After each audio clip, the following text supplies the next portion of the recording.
Today's episode features guest Dr. Jacobē Bell, who is a transformative education leader specializing in English language arts and culturally responsive school improvement.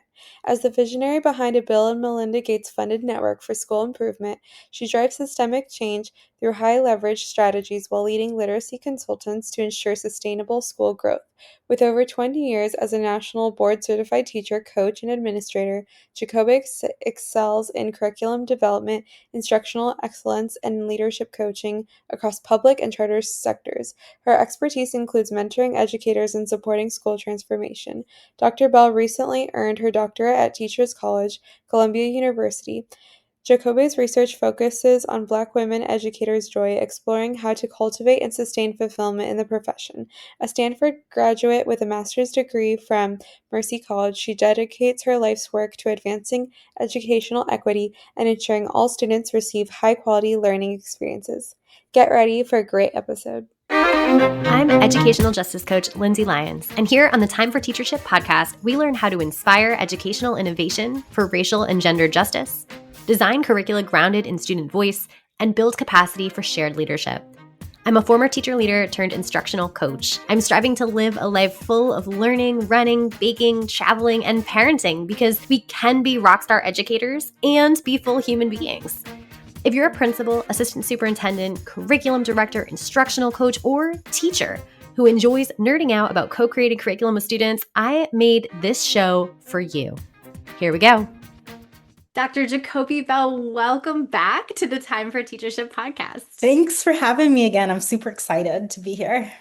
I'm excited because there are so many elements of the book that we formerly talked about, and we can link to that in the show notes as well for this episode. But there's so many elements of your coaching strategy and approach, and even like snippets of the conversations that you've had with teachers as a coach that are just so good. And as myself as a coach, I'm constantly trying to learn and grow. And this is something that I think a lot of teachers kind of get slotted into this position of instructional coach because they're great teachers. And it's like, well, where's the professional learning for coaching?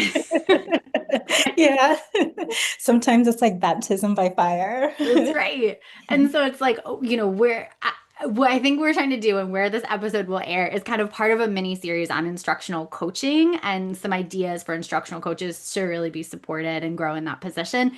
And so I guess the first question is, what should people kind of keep in mind, or what are you bringing in mind to the table, to this conversation, as we kind of think about this topic? I know you've shared more about yourself in a previous podcast episode, so feel free to bring that in, but also like as an instructional coach, is there anything else we should know? Sure. The last 7 years, I've been coaching instructional coaches, which is something that I take a lot of joy in. And I also have been instructional coaches in both public schools, private, charter, prior to that. And from each setting, I gained kind of like different techniques or approaches because each setting was like uniquely different, So, but all those things kind of shape me and what I'm bringing to this conversation today. Thank you for sharing that. And you're right, the context totally does matter. And so that's an important thing to note. Before I asked you about your freedom dream, so feel free to bring any part of that in here as well. But I'm also curious. I know you had a beautiful chapter on Afrofuturism in your book that we talked about. And I wonder, I guess, is there any sort of like Afrofuturist dreaming that is part of your definition of like instructional coaching specifically? Oh, that's a great question. I don't think I've been asked that. So I think right now is a hard time for educators more generally, with ever increasing demands, accountability, all the things. And as coaches, we often navigate, yes, the instructional piece, but then we also have to navigate everything that's not the instructional piece as well, like the emotional, like, are you okay today? Like, how are you? Genuinely, because depending on where you're at, our coaching conversation can need to look slightly different. But also what I see is because there's so many like initiatives on top of initiatives. A lot of educators experience like initiative fatigue sometimes. And so when I think about Afrofuturism and freedom dreaming, I think about a world in which coaches and educators um, have a sense of wellness and a sense of contentment in their day-to-day work. And I think about, as coaches specifically, um, like this dream that all coaches that we would embody like a humanizing approach to coaching. It's like a big spectrum of, what coaching can look like: student outcome driven, relational driven, uh, professional learning, PD driven, like et cetera, et cetera. And some are more effective than others. Um, but also dreaming about centering educators in this process because they also come with knowledge and experiences. And how do we empower them to be like co-producers of knowledge in the coaching conversations in ways that work for both them and their continual growth, um, and in ways that like maintain their well-being. Because right now I do think it's hard out there. Oh, that's so great because it really encompasses again the context of like where are people? What are we asking of people? What do we not ask? Like how are you? I mean, all of it. I love that you got at the different approaches, right? And that some are more effective than others. And I also am thinking about just even when you said co-producers of knowledge in a coaching conversation, I'm like, oh, right. Because I think about that in terms of the co-producers of knowledge being students in the classroom from the student lens or from the teacher lens. And now I'm a coach thinking, okay, right, that totally is relevant for the coaching teacher dynamic. And so now I'm thinking about, are there mindset shifts that are necessary to transition kind of from that teacher mentality to a coaching mentality? Or is it really similar and that we should treat students very similarly to teachers? I see it similar and different at the same time. I think the switch to coaching from teaching, I had to see the system a little bit differently. And I had to see how like individual teachers play into a larger grade team or play into a larger like school ecosystem. I had to put on my hat, like especially when I first started coaching, I was coaching former peers, like former teachers that I taught with, etc. And I had to like do this dance, and I had to actually learn as a leader as well that with every decision you make, you can't 100% make everybody happy. And you can't 100% make everybody love you, right? Like, yeah, it's human nature to want to be loved and like people think you're the greatest, right? Um, and I had to kind of look in the mirror and realize that, when I look at the whole ecosystem and what's working and not working for kids, kind of what needs to shift. Um, and so that's something I had to kind of change. I also had to think about how do I systematically lean into improvement. I think as teachers, we do it kind of unconsciously, like, oh, I'm going to try this thing, see how it works. Then based upon how it goes, I'm going to adjust it. Or, we kind of just unconsciously do that improvement process. And it's similar as a coach. But I think if you're doing PD in like a team setting, now it's like applying that same process that you might not even be self-aware that you were doing as a teacher. But then how do you kind of facilitate that process with a team of adults in a way that feels meaningful to every single person there, and that every single person feels heard, um, and has like clear things they're excited to take away. So it's like there is overlappage in some of it. I think also thinking about how values and belief systems is different when you're like in your classroom. Um, but then also like when coaching, you come up against other people's values and beliefs of other adults, what they think about kids, how they see a situation and how you may see a situation slightly differently, right? And so I think I know when I became a coach, that's one thing I had to like kind of shift a little bit is like if we're saying that every kid every day deserve strong instruction, strong instructional materials in front of them. And as we know, students come in at a lot of different entry points. What does it look like to like meet their needs in ways, um, while also balancing like teachers' beliefs? Yeah, I could go on, but I'll stop there. No, I love that because I'm thinking about the beliefs and some of the kind of coaching conversations that I was reading that you have had with teachers just from the book.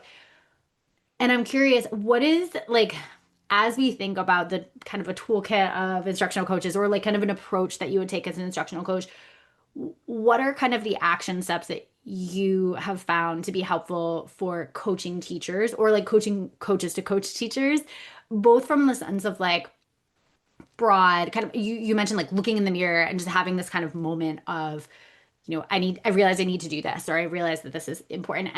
And also I'm thinking about what stood out to me were some, even at the very specific level, some of the question stems or the types of questions that you ask that get at those beliefs and allow you to surface them and raise them in conversations, even though it's probably uncomfortable for everyone. Like they have to come up and we have to get after that conversation. And so I'm curious from just like a professional learning for coaches approach, I guess. Like, what are those things, both big or small, whatever feels best to start with, that you would recommend for coaches to consider in those teacher coach relationships? Yeah, I think a lot of times, like how one can perceive a kid, a situation, a practice, can be shifted when people can see it like tangibly.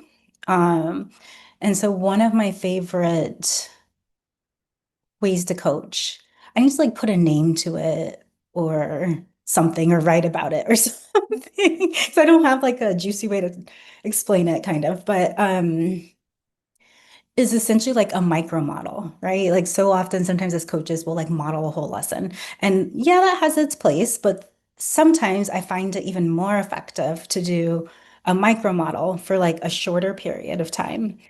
And then after that micro model, have teachers like repeat it with smaller groups of students within that same period as you give them feedback. So, for example, yesterday I was in a school, and one of the coaches I coach was like implementing this, I don't know, protocol strategy. And she did it so beautifully. I was like, yay, I love when these things work out. But she was like, there were some beliefs about like certain kids being low, or more difficult, and like not participating in the phonics lesson, etc. And so the coach modeled like the 20-minute lesson. And then there were four teachers, actually five, that were like observing, and they had look fors to kind of pay attention to her teacher moves and then student reactions or actions. And then teachers were broken up into five groups. And they knew this prior to going into the classroom, right? Like we had a pre-planning conversation with them that morning. So when we came back later that day, they kind of knew what to expect. But then afterwards, they were broken up into five groups, and each teacher was at a table with like five, six kids. And then they repeated the lesson, but with different letters. So they were able to implement like the methodology that they saw her do. They were able to implement like the rhyming cadence of like the letters that make it catchy and help with engagement strategies. They were able to start with like starting with whole class, drilling in when you hear the misconception and saying, so and so, let me hear you, and then going back out. If you're sitting on here over on the side, let me hear you. Like, and so it was she implemented it beautifully. So then teachers were able to implement it in their groups. And then we popped around from group to group to give teachers feedback in the moment on how well. But it was great because you saw them like they just saw it, they're implementing it. And that's one of my favorite strategies. And then as you're doing that, narrating what you're doing. So if I'm the coach, being like, teachers, notice how I X, Y, and Z, and then do it. So you're like kind of narrating the things that you want to point their eyes to. as you're doing the micro model. Hi, this is Leah popping in to share the free resource for this episode, a free reproducible called Recognizing the Hidden Curriculum. You can find it at the blog post for this episode, www.lindsaybethlyons.com/blog/245. Now back to the show. The beautiful thing about this strategy is that well, one, if I think about yesterday, like the teacher who'd been like, oh, wow, this is hard. This student, you know, it's hard to collect data. And then these students are like ones that are a little harder. Every single one of like the 4 or 5 names that were given about harder students were able to get it. And they were able, when called on, to say it, and it might not have been perfectly the first time, but then the second or third time they had it. And it was like a beautiful, like, moment of like shifting the mindset of like, oh, they can do it. But how do I give them better access points to do so? So that was one in terms of by seeing it, it like shifted mindsets. And then two, by actually applying it right then and there, you don't have to wait a week later or 2 weeks later when the coach comes again to kind of try it out. It's like you're going to get immediate feedback as you try it then. So that's one of my favorite strategies. And then afterwards, of course, you debrief with the teacher team on what went well, what were your takeaways, feedback from me and my micro model, um, so that's one of my favorites. I love that so much. I'm so curious. So logistically, when does this happen? Is this like a PD time where you get the teachers and then you invite the students in? Or is this like class time where there's already students there and you just have teachers come into one teacher's room? I've done it both. Um, Ideally, my favorite way is to do it with actual students in the class structure. And usually we rotate. So let's say there's maybe 3 teachers on the team. One teacher will start being in the classroom with the micro model, et cetera. Then the next visit, maybe it's somebody else. But you're still building on knowledge and skill, even though the classroom of students may be changing because you're going to try it in multiple teachers' classrooms if you're able to. Sometimes that's not the case. Sometimes we do it in one teacher's, we get it, and we kind of go on to the next part of the coaching cycle. Um, and usually, ideally, it would take 3 periods in the day. I know schools don't always have those 3 periods to free up teachers. Um, and so usually it would look like a pre-planning of like, oh, this is what we noticed. Here are our look fors, anything missing from our look fors. Who do we want to, and then talking about like the issues that are happening and then how you're going to try to address those issues. So teachers talk about like pacing. Okay, so, and all the issues they're naming, trying to like tuck those in your micro model. So that when they go in, you kind of their eye is kind of honed to it. And then the period of the micro model, and then them trying it, and then the debrief on the end. And the debrief isn't, it depends. I've seen it done in 20 minutes, because that's all you had. I've seen it done in a period. In terms of the pre-planning, I've seen that like happen in like a quick 15 minutes, like let's huddle, where honestly I've seen it happen in like 3 minutes, whereas like there was no pre-planning, but things and templates were sent out via email or the prior visit and with the understanding like, oh, my next visit, this is what we're gonna do. And then you like go in, give kids a big juicy question about like, oh, tell me the most exciting thing about your weekend. You got 2 minutes to turn and talk. And they're like, okay, teachers, let's huddle really quick. And then you go through the plan and then you bring it back and then you actually like start the micro model. So it's, we live in the land of flexibility because schools are all different, different. Oh, I love that. Thank you for laying that out, both like the whole cycle of the day, but also just logistically how to make that possible, and also recognizing the constraints that I think some instructional coaches may be listening and be like, I don't know if I can make that happen, but here's what you can do. Love it. Super practical. And I'm also wondering, so the values piece, like surfacing values is like really, really interesting to me. And also I think a really hard thing to be able to do. And I'm also recognizing, so in this situation, in this approach, you were talking about having a team of coaches. So you're coaching a team together. Then I'm also thinking about like a one-on-one dynamic. So you have one teacher and one coach who's maybe like debriefing a lesson or confronted with maybe like something that the coach or the teacher says in that conversation, and now we want to like unearth or dig into it a little bit. Like, oh, you mentioned like you're struggling with some students, or they're not getting it. Like, let's dig into like what language you use or anything like that, and like kind of uncover the values there. I'm curious in general of kind of what your approach is to situations like that, both, and I guess, does it depend on the one-on-one? Does it depend if you're in a small team, like how you approach it? Yeah, any tips for all of us on that? Yes, this is also living in the land of flexibility because it depends so much on the context, the teacher, the whatever. But I'll share a couple of the strategies that come to me offhand. One is sometimes just saying it back to them, um, and seeing how they respond, like, oh, so I'm hearing you say that XYZ, and then giving them a chance to respond. And sometimes they clarify in ways that you're like, oh, I get it. And sometimes it's a different value relief belief, especially about like kid abilities sometimes. And it's like, oh, well, can you tell me more about that? Um, Sometimes I blame my coaching as a way to lower the effective filter of like, I know we've been working together a couple months. We've modeled, done some planning, yada yada. And I'm still seeing like our co-constructed look-fors for instruction and student engagement aren't quite where we want them to be. I'm wondering if there's something I'm doing or not doing as a coach um, that's, impeding you meeting these goals. So I've done that quite a few times because it like opens the conversation in a way that it's making it about you, the coach. Like, what am I doing or not doing? Because this is not working. And I find that has been pretty effective. Um, in some of my tough coaching conversations, sometimes I feel like honesty. I'm one of those people that I am a pretty direct person, but I try to find ways to say it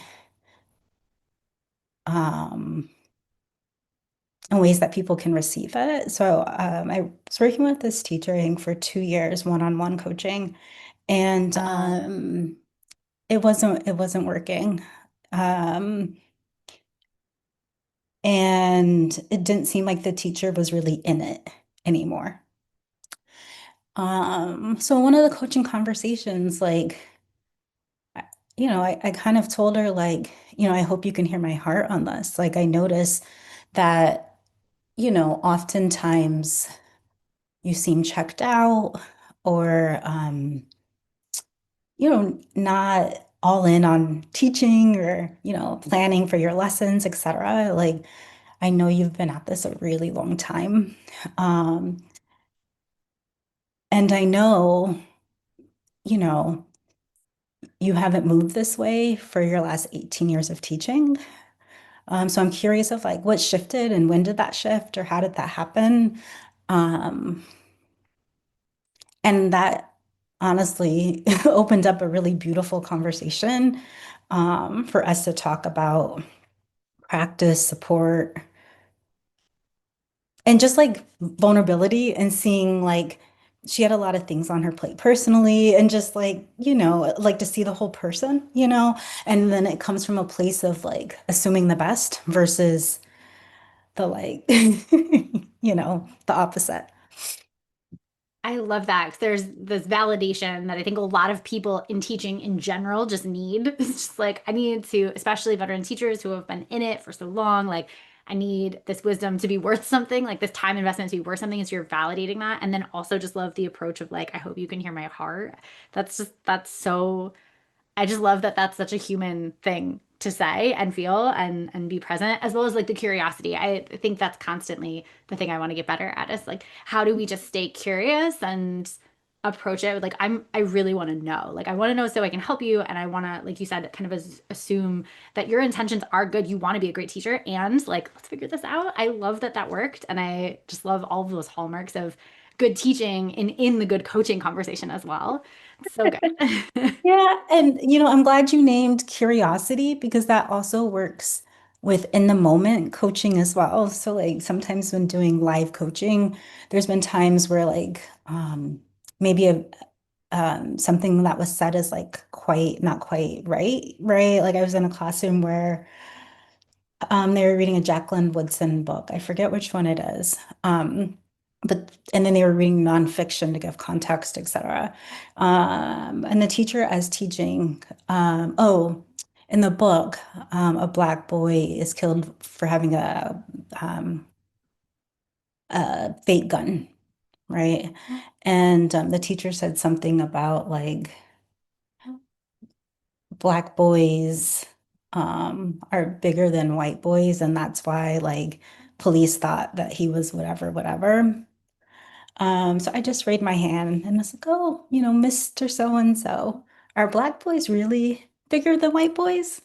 And then just kind of let that conversation happen. I will say with live coaching though, I didn't do that the first time I met the teacher, right? Like I developed a rapport. We talked about how do you like to be coached? What does side by side or live coaching look like? And what are the norms you want to have, right? Like there's some teachers when I walk in their room, they're like, don't talk to me if I'm in the middle of a lesson, just kind of come in and like whatever. And then there's other teachers I've had like be like, that was so rude. You walked in and didn't say hello. And I'm like, I'm sorry, So now I've learned to kind of ask, like, how would you like to engage? If I'm walking in mid-period or. Um, but yeah. Wow, good on you to raise your hand and say that. That is brilliant. I wouldn't have thought of that approach. That's so good. Oh my gosh. I feel like we could talk all day long and realizing that we're getting to the 30-minute mark. I don't know how that happened. Uh, and I'm curious, is there like a particular thing that you find as a nice, like, I can implement it right away tomorrow kind of strategy? I mean, I think the questioning is, I also think it maybe like as you were saying it, I was like, oh right, that would not come to me automatically. So is there something that people can start to try to do? Like maybe it's find a spot for the question as opposed to like craft a brilliant question, but like what's the starter step? In like terms of life coaching. In terms of any part of being an instructional coach. So I mean, we could even broaden it out to like what's the self work. I mean, like any part of instructional coaching. Yeah. For me, and I mean, this kind of goes back to the Reclaiming Authenticity book, but like for me, like we're all unique people. And how do we be authentic to ourselves, our roles, in ways that fit our personality are like, like some of the coaches I coach, some of the things they do in schools, I'm like, oh wow, like I could not do that, but it works really well for you. Like just the personality wise, like it works really well. And I know that sometimes like my directness works really well for me, and something about my affect surrounding it like works well. Um, but then for some people, it may need to look a little different. So I have a hard time saying like, ooh, um, the one thing, because I feel like people kind of have to find their authentic way. But I do think generally as an entry point, um, asking teachers their opinions, um, and like really hearing them, not just going through the motions. Like, what do you think went well with your lesson today? Okay, well, what I saw was yada yada yada. It's like finding authentic ways to engage. And there's so many like coaching formulas and things out there, and a lot of them are great. But I think what undergirds that is like rapport, relationships, and like authenticity. I love that. I love that that was like not here's a one size fits all answer. That's very real. It's very authentic. And so I think as we're closing out, I'm curious about the things like professionally or not professionally that people are learning about when they come on the podcast. And so I'm curious to know what you have been learning about lately. So it could be related to instructional coaching, but doesn't have to be. Yeah, I've been reading a lot about change management and sustainability. The last couple years, I've helped implement some pretty large scale initiatives, but then even thinking about at the school level and the changes we want to sustain in schools, there's a certain amount of like change management that occurs that I think as educators we don't really talk about like that. Or same with like sustainability. Like there's some schools like go in and I'm like, wow, like I can see the fingerprints of all the things we focused on, right? And then there's others where it's like, oh, because of teacher turnover or for whatever reason, it's a little harder. So it's like, how do you plan for sustainability from day one versus like, we did these things, great, we feel good. Are they going to still occur after our coaching?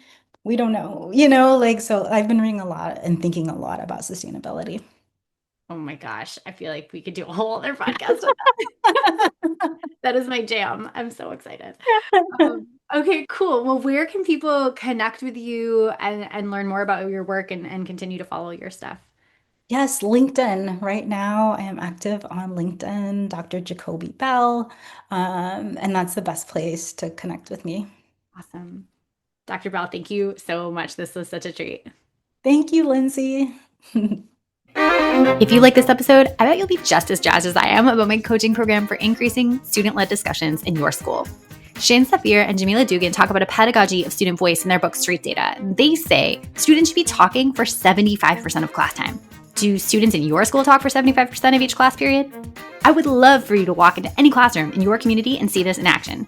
If you're smiling to yourself as you listen right now, grab 20 minutes on my calendar to brainstorm how I can help you make this big dream a reality.